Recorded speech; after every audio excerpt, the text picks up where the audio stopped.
So here we have a list of 4 items. We can use square brackets to access individual items in this list. So let's print letters of 0. This will return the first item in this list. So when we run this program, we'll get A. Now, similar to strings, if we pass a negative index here, like -1, this will return the first item from the end of the list. So when you run this, we'll get D. Using square brackets, we can also modify items in the list.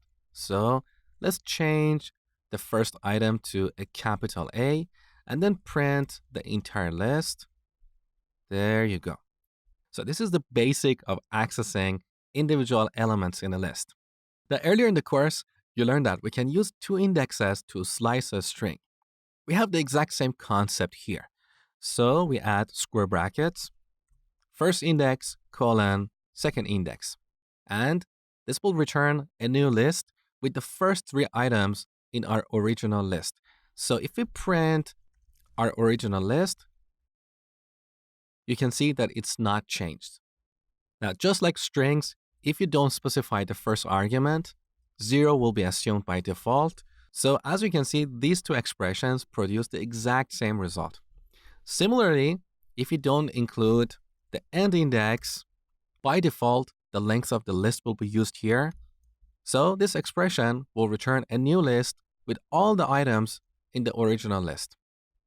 And similarly, we can also exclude the start index here. And with this syntax, we can get a copy of our original list. There you go. Now, when slicing a string, we can also pass a step. And this is useful in situations where you want to return every second or every third element in the original list. So now when we run this code, we'll get A and C. So B will be skipped.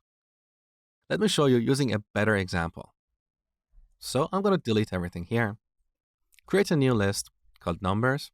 Here we're going to use the list function and pass range of 20. Let's print our list. So we get numbers 0 to 19. Okay.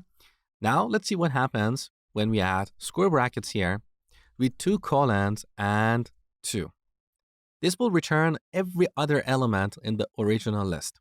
Take a look. So we get all the even numbers, 0, 2, 4, and so on. That's pretty cool, isn't it?